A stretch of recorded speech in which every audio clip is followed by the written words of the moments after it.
The THLF High-Level Forum on Security in Africa is an independent initiative developed as a response to the Tripoli Declaration of August 2009 that appeals for African-centered solutions and designates peace and security as a collective intellectual challenge.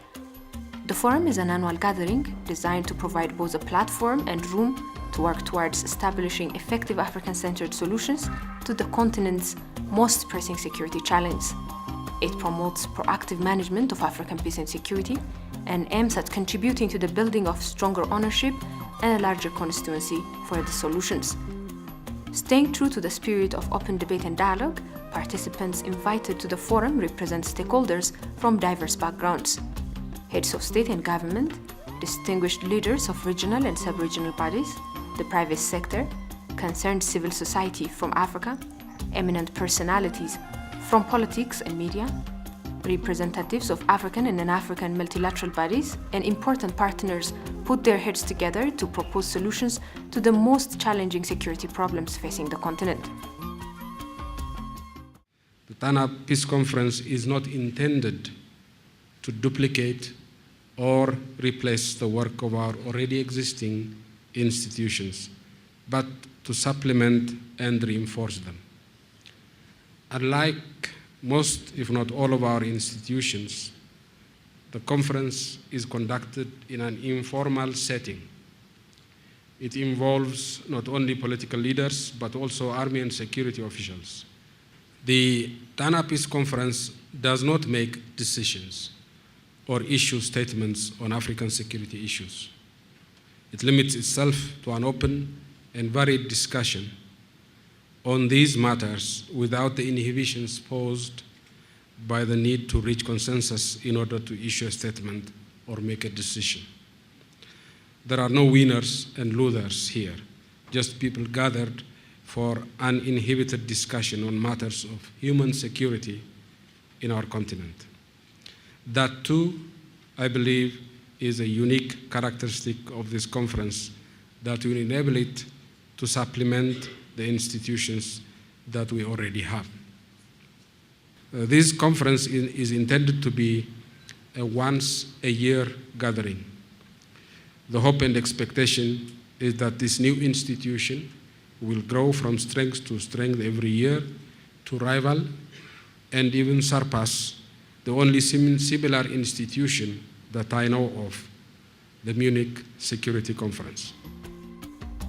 The inauguration of the forum took place in Bahir Dar in April 2012 under the theme Managing Diversity and State Fragility.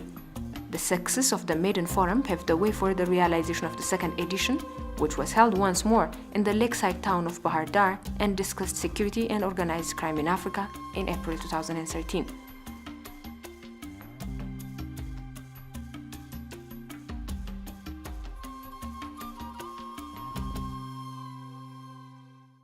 I feel personally honored and privileged to make this welcoming address to such a distinguished panel of leaders, world-class intellectuals, and African security stakeholders from all over Africa.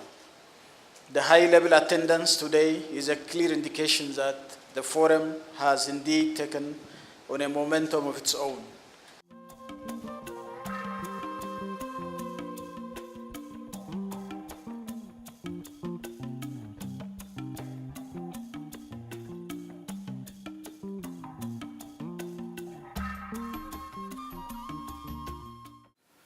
We are also here today to pay tribute to one of the greatest champions of the THLF Forum and a visionary son of Africa, the late Prime Minister of Ethiopia, His Excellency Meles Zenawi.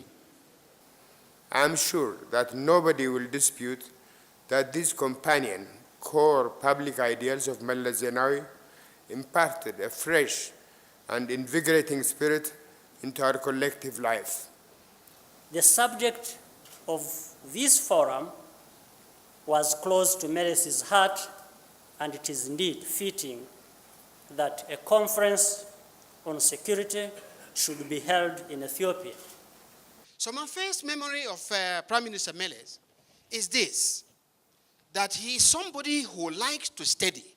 He reads, he critiques what he reads, and he reads the references and the footnotes that he had referred to. That's the first thing. If you engage intellectually, you should be prepared to have a serious discussion. The second is this, that even people as less important as us, he had time to engage. This is the contestation of ideas. And when we engaged, it was as friends. He was a man I greatly admire and profoundly respect. In this context, I wish to underline his unwavering commitment to Africa and his noble cause. Among others, his involvement in diplomatic and military efforts to resolve the crisis in Sudan, South Sudan, Darfur, and Somalia.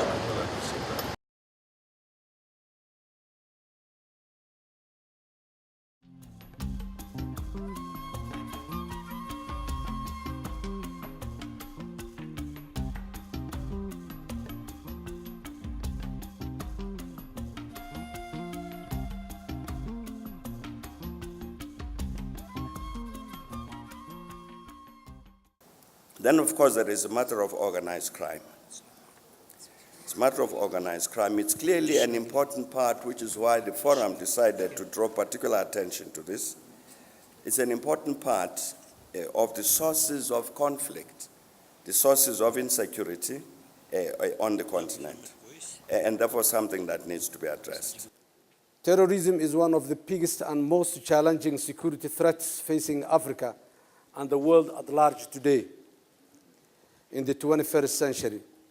To meet this challenge, a truly African approach is needed. There is a nexus between the internal armed conflicts and the organized crime. This nexus is like a vicious and evil circle composed of many factors, all of which are fully fueling the inferno of crisis.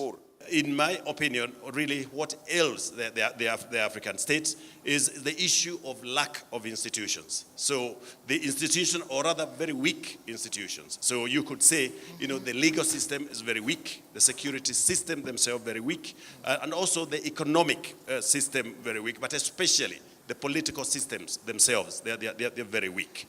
And when that happens then, you find that power and the resources are exploited by groups that somehow get into power, whether they grab it or otherwise. Let us define the problem for ourselves. Let us not take the problem as it is defined by a prohibitionist lobby in Europe and the United States, which wants to have its war on drugs, the front line of the war on drugs, not in London, not in Washington, not in Miami, but in Mexico, or in Guinea-Bissau, or in Mali, or in Libya. In every case, whether the problem is extreme violence or organized crime, let us begin by understanding the issues that derive the developments in question, be these narco-traffic in Guinea-Bissau or northern Mali, or the violence unleashed by Boko Haram in northern Nigeria. Both the war on terror and the war on organized crime are narratives that mask the socio-economic and political relations that produce and sustain political violence and organized crime. I'm a journalist. I've been documenting human trafficking in East Africa. I have interviewed over 4,000, close to 4,000 hostages that are Eritreans, Eritrean refugees that fled Eritrea and ended up in Sudan and get kidnapped in Sudan and then taken to Egypt, sold to the Bedouins in Sinai, where they will be tortured, gang raped, killed. There are even claims of organ harvesting. The ransom payments are between $30,000 to $50,000 for the release of one person. I really challenge many of us here in our different capacities, especially our elders, to take this issue of the young people extremely seriously at the heart of your policy decisions. Because if we are the majority, the young generation are the majority, and you're not putting them and their consideration of the heart of your decisions, then we're wasting time.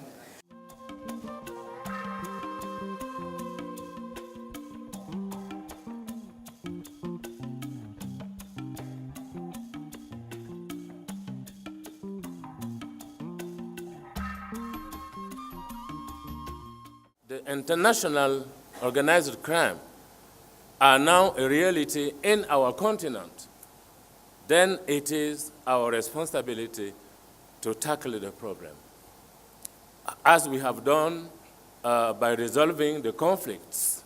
Now the conflict have a regional dimension. You cannot solve a conflict if you don't take the regional aspect of the conflict. Hitherto, many of the externally driven and funded attempts to remedy or change these varied circumstances of failure have been inappropriate because they lack this nuance, this local knowledge, this detailed understanding of private sector activities in particular, and rely too often on templatic, often prejudicial, and very personal or personality-based answers. Africa's education system is too theoretical as opposed to pragmatic. This way, it fails to respond to the labor and market demands. Africa has an acute problem of youth unemployment that requires a multi-pronged strategy to raise employment and support inclusion and social cohesion. High youth unemployment in Africa therefore means that young people are not acquiring the skills or experience needed to drive the economy forward. So why would young people be attracted and join organized crime groups? I posted this question on our Facebook group, and some of the response that I got among the main factors mentioned are these ones. The need for belonging to a group and the sense of power and protection that comes from being a part of a group. Socioeconomic needs due to lack of employment opportunities, peer pressure, and lack of positive role models, the need to be heard, and break down in traditional values. As our states become developmental states, they also have to take into account that we, the youth of Africa, have a yearning desire to be entrepreneurs. We do not want to be in state-owned enterprises. We want to have our own ventures. So therefore, while we're building developmental state, it has to be tied up with a different model, which is using national entrepreneurial and national industrialists coming among others from the youth. Of course, the issues of organ transplantation, definitely this is not happening in tents or in tents in the desert. This, of course, is part of an international chain of gangs, and it's important to know in which countries this is happening. This organ transplantation is happening where? In which hospitals, in which countries? And it's important also to highlight and finger points to, because these are, of course, partners in these crimes. We preconize a holistic approach to the question of international organized crime. We think that this holistic strategy encompasses dissuasion, security, rule of law, and socio-economic development. How do we make transnational crime less profitable? We need to disrupt financial flows. We need to have strong financial intelligence units and track the proceeds of crime. Organized crime has a top end and a lower end. We find that that top end, drug trafficking and illicit arms transfer, we tend to occupy much of our attention. This is what occupies much of our attention in Africa. And of course, we have stated time and again that there's a lot that actors outside of Africa have to say about this. But when you look at the lower end, and I think that's where the connection to the state or the national question is, this human trafficking issue, or if you like, the 419 internet crime, whatever you find at the lower end is pretty organized, and much of it originates from Africa. And this human trafficking issue, without being defensive about it, we need to call a spade and say that these are crimes committed by Africans against Africans. And if you're a young person, 14 or 15 years old, you're ready to risk a lot for your own future. All that is needed is to build, to do vocational training, to build high schools, and a few other things. The plans are there, the money is not. So there are people here representing countries who could support that and get your checkbooks out. Thank you. Given the lack of transparency in the resources that are used in political campaigns in our countries, don't you think that this issue should receive more attention, because it opens the possibilities of penetration of money coming from criminal activities in the very process of generation of our political leaders? But I think Africa is going to be affected by counterfeit dumping of drugs, of medicines and drugs for animals, for crops, which are going to affect our economy. What we have done and what we probably need to do is to then decongest the urban areas to make work very easy for the law enforcement agency. We will have to look at the rural areas. Why have we neglected the rural areas? We talk about food security. Our peasants are coming down to the urban centers. You find unemployed youths selling socks and handkerchiefs on the streets. These are your targets for organized criminals. There are already some responses in the African continent. For instance, to this lack of political empowerment of local community that was referred to this morning, there is the response of the federalistic state. Can this be actually a solution or part of the solution? Our countries, they are passing this Arab Spring, and they are in fragile security regimes. So we are under invading. Millions are coming. All the criticism is directed to us, those who are receiving the immigrants, but nobody trying to direct this criticism to the source of these immigrants. Whether you talk of poverty, you talk of unemployment, and any other things that you may talk about, that's one thing, to my mind, which you cannot rule out. At the cause of drug, organized crime, to me is real or perceived injustice.